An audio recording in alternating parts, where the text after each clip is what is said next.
Panajiri i punës dhe aftësive 2025, që u çel në sheshin qendror të qytetit të Fierit, ku morën pjesë biznese të fushave të ndryshme, shkolla dhe qendra të arsimit profesional publik, demonstrojnë mundësitë reale për punësim që ofron tregu i punës dhe krijuar marrëdhënie konkrete komunikimi midis punëdhënësve dhe personave të interesuar për punë.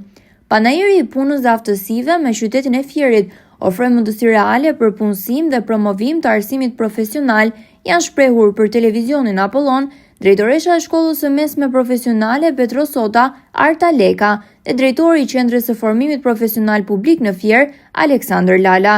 Sipas tyre, ky panajir bashkoi të gjithë aktorët e tregut të punës dhe konkretizoi përpjekjet e punëdhënësit dhe punëmarrësit për të gjetur mënyra të vlefshme të plotësimit të vendeve të lira të punës. Gjithashtu, sipas tyre, ky panajir për të punësimit kishte për qëllim informimin mbi aftësitë e kërkuara nga tregu i punës dhe promovimin e arsimit profesional për të gjitha kategoritë e grup moshave dhe përkatësive etnike. Qendra e formimit profesional publik, jam Aleksandër Lala, drejtori i qendrës. Jam pjesë e këtij panajiri punës vitin 2025 për të promovuar qendrën e formimit profesional publik Fier. Për arsye sepse në qendrën e formimit profesional publik Fier jepen trajnime për të marrë zanate dhe specialitete të ndryshme për të qenë sa më afër me tregun e punës. Unë dua të theksoj që me ardhjen tonë në drejtim e qendrës së formimit profesional publik Fier, e shtuar numri dhe kërkesat për të trajnuar. Fillimisht e kemi gjetur qendrën me 200 deri në 250 kërkesa apo të trajnuar.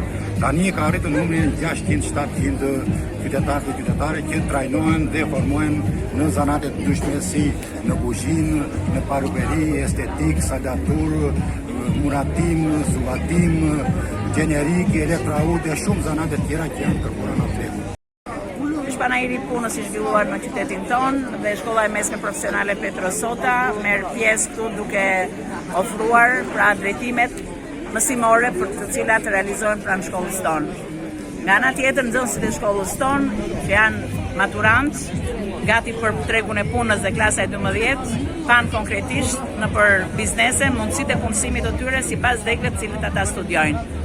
Shumë nga këta nxënës janë regjistruar për të punësuar për një punësim të sigurt me mbarimin e studimeve.